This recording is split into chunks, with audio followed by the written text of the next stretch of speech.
Hi hello నమస్తే అండి. Welcome ఓం శివాస్ హోల్. నా పేరు శివకుమార్. ఈరోజు లైఫ్ ఈజ్ బ్యూటిఫుల్ అని ఒక చిన్న కథనాన్ని తీసుకొచ్చాను. ఇంట్రెస్టింగ్గా ఉంటుంది, చివరిదాకా చూడండి. ఇది కదా జీవితం అంటే. వారం రోజుల కిందట తెగిన చెప్పు కుట్టిద్దామంటే విజయవాడలో కుట్టేవారిని కనిపెట్టడం పెద్ద టాస్కే అయింది. మొత్తానికి అయ్యప్ప నగర్ రోడ్లో ఇవాళ ఒక ఆయన్ని పట్టుకొని చెప్పు కుట్టించుకున్నాను. అన్ని చోట్ల 20 రూపాయలు తీసుకుంటుంటే ఆయన 10 రూపాయలే తీసుకున్నాడు. సరే, పనేం లేదు కదా అని ఆయనతో కాసేపు మాట్లాడాను. ఆయన తాత తల్లిదండ్రులది కూడా ఇదే వృత్తి అని చెప్పుకొచ్చాడు.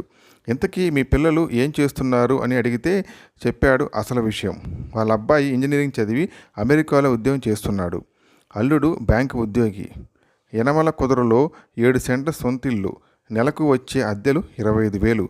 నున్నలో ఎకరం మామిడి తోట.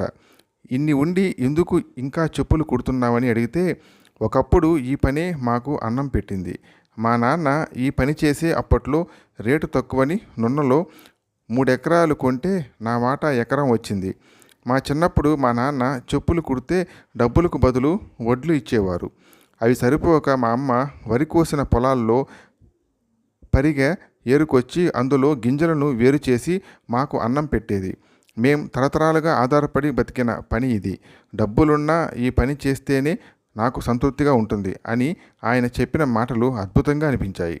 మీరు ఎప్పుడైనా రండి, ఉదయం నుంచి సాయంత్రం 7 దాకా ఇక్కడే ఉంటానని చెప్పాడు. వెనక్కి కావాల్సినంత ఆదాయం ఉందన్న ధీమా లేదు. ఒకరోజు కుట్టకపోతే ఏం కాదులే అనే ఆలోచన లేదు. అందుకే ఆదివారం కూడా అక్కడే ఉన్నాడు. నా తర్వాత మరొక ఆయన వచ్చి 200 నోటుకు చిల్లర ఉందా అని అడిగితే, పర్లేదు సార్, ఈసారి వచ్చినప్పుడు ఇవ్వండి అని ముందు చెప్పు తీసుకొని కుట్టేశాడు. సింపుల్గా ఉండే ధనవంతులు మనకు రోల్ మోడల్. సుధా నారాయణమూర్తి సాదాసీదా నేత చీర కట్టుకుంటే అదొక ఆశ్చర్యం మనకి.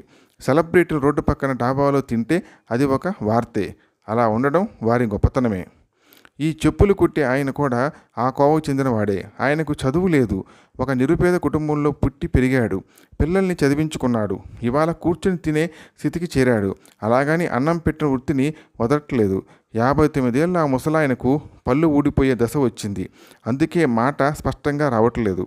నిరంతరం కష్టం వల్ల ఒంట్లో ఇంకెలాంటి రోగాలు చేరలేదు.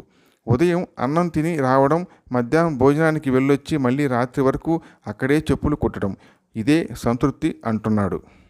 ఆయన వైపు నుంచి చూస్తే ఆయనకిది విలాసవంతమైన జీవితం. ఈ మధ్య ఫేస్బుక్లో ఒక ఫోటో చూశా. పచ్చని పొలాల మధ్యలో చిన్న పంపు సెట్ లాంటి ఇంట్లో ఒక ఆయన దర్జాగా కూర్చున్న ఫోటో అది. ఈ ఆనందం ఎంత పెద్ద బంగళా ఉన్నా వస్తుందా అనేది ప్రశ్న. విలాసం, ఆనందం అనేవి నచ్చిన జీవన విధానంతో వస్తాయి తప్ప కేవలం డబ్బు వల్ల మాత్రమే రావు. So please subscribe and like my channel Om శివాస్ హోల్. Please subscribe and share this channel. Please subscribe. Thanks for watching. Thank you.